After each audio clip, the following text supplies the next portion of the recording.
안녕하십니까. 뉴욕일보 뉴스포커스입니다.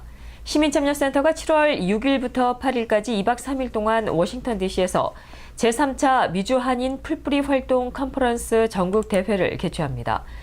이 대회는 미 정치권의 영향력이 막강한 친이스라엘 로비 단체인 미국 이스라엘 공공정책위원회 AIPAC과 같은 기구를 표방하는 것으로 궁극적으로는 한인들의 미 정치 참여의 저변 확대를 꾀하기 위해 매년 열리고 있습니다. 미주 한인 풀뿌리 활동 컨퍼런스는 한인들의 풀뿌리 활동과 그에 따른 네트워크를 조직적으로 구축해 미주 한인들의 사회 참여를 증진시키고 나아가 정치력 신장을 추구하기 위한 풀뿌리 활동을 전개해 나가는 것입니다. 특히 올해는 미 대선을 앞두고 있어 한인들의 투표 참여 확산에도 초점을 두고 행사를 진행해 나가며 행사 프로그램 중에는 양당의 정책에 대해서도 들을 수 있는 시간도 마련됩니다. 김동찬 시민참여센터 대표는 20일 센터 뉴욕 사무실에서 관련 홍보 기자회견을 갖고 이 같은 행사가 왜 필요하고 또 한인들의 참여가 왜 있어야 하는지에 대해 소개했습니다. 미국 사회는 다민족 연합국가입니다. 다민족 연합국가가 스스로 자기의 목소리를 만들어내야만 인정을 받고 하는데 사실 우리가 한인들이 미국 사회에 상당히 소수입니다. 소수이고 각 지역에서 활동을 해도 잘 보이지가 않습니다. 그래서 매년 워싱턴에 모여서 자기의 존재감을 만들어내고 또 여러 지역에서 온 분들하고 서로 네트워크들을 하고 또 서로의 장점들을 배울 수 있는 기회로 만들고 또 우리의 목소리를 결집된 목소리를 연방의회에 전달하는 이런 행사입니다. 그리고 또 지역에서 이 풀뿌리 활동들을 어떻게 할 것인가 교육도 하고 그래서 이 지역의 리더십을 가지고 있는 분들이 참여하면 아주 좋은 프로그램입니다. 그리고 여기에는 1세대 리더들 뿐만 아니고 차세대를 위해서 하이스쿨 학생들 그리고 칼리지 학생들을 위한 프로그램들도 만들어져 있고 그래서 와보면 이 프로그램이 차세대를 위해서 얼마만큼 중요한가를 이제 직접 느끼니까 부모님들이 자녀들에게 충분히 안내를 할 수 있고 또 같이 오시면 더 좋습니다. 부모님은 부모님대로 자녀들은 자녀대로 그래서 장기적으로 저희들이 한 10년 이렇게 가면 자동적으로 매년 워싱턴 의회에서 이런 한인들의 대규모 행사가 이루어진다고 봅니다. 지금 워싱턴에서 캐피탈 힐 밖에서 2명 이상의 연방 의원들이 나와서 행사하는 게 거의 없습니다. 유일하게 이스라엘 유대인들이 하는 아메리칸 이스라엘 퍼블릭 어페어스 커미티 AIPAC이 한 200명 이상의 연방 의원들과 함께 이런 행사를 하고 그 다음이 코리언들이 한 20명 가까이 되는 연방 의원들하고 이 행사를 합니다. 그게 전체 다입니다. 그 이외에는 그 어떤 에트닉 그룹도 이런 행사를 하지 못합니다. 그렇기 때문에 이 자리에 한번 참여하시면 얼마나 내가 코리안 아메리칸으로서 자부심과 그리고 책임감이 생기는지 느낄 수 있습니다. 그럼 올해 열리는 제3차 미주 한인 풀뿌리 활동 컨퍼런스에는 어떤 프로그램들이 마련될까요? 올해는 풀뿌리 활동에 대한 교육과 미 대선에 대한 브리핑, 코리안 아메리칸으로서 이번 미 대선을 어떻게 봐야 하는지, 양당의 캠프 전략가를 초청해 전략과 정책, 또 공약을 듣는 시간, 지역과 하원의원 사무실을 방문해 지역 이슈를 논의하고 참가자들이 지역구 연방의원들과 함께하는 저녁 만찬 등이 마련됩니다. 특히 이 밖에도 백악관의 직원과 인턴십을 지원할 수 있는 방법에 대한 설명 시간도 마련돼 대학생들이나 고등학생들의 진로에 대해 살펴볼 수 있는 기회도 제공합니다. 그래서 여기에 지금 컨펌이 된 의원들이 연방 상원의원 4명, 그 다음에 연방 하원의원 14명이 좀 컨펌이 됐고, 그 다음에 특히 이제 KGC U 유니버시티를 대상으로 해서는 여러 명의 이제 스피커들이 지금 계획이 되어 있습니다. 일단은 큰 내용으로서는 풀뿌리 활동에 대한 교육이 있고 미국 대선에 대한 브리핑이 있습니다.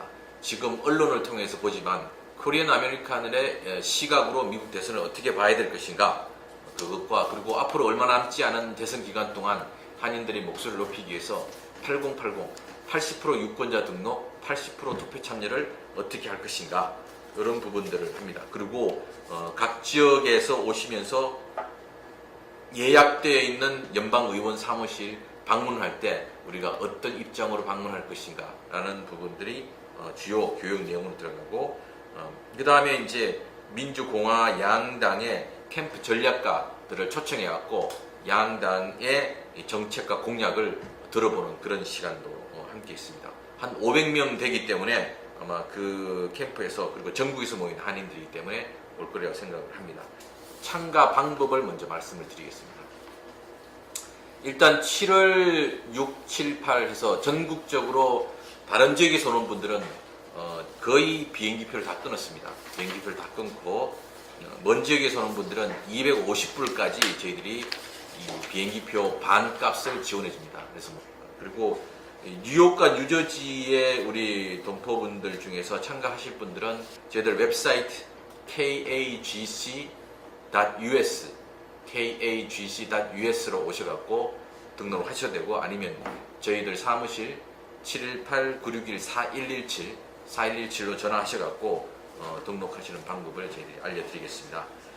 그리고 여기서 가는 거는 7월 6일 아침 7시 뉴욕에서는 노던블루바드 한양 앞에서 출발을 하고 그 다음에 뉴저지는 같은 시각 어디죠? 풍림 앞에서 이제 출발을 합니다.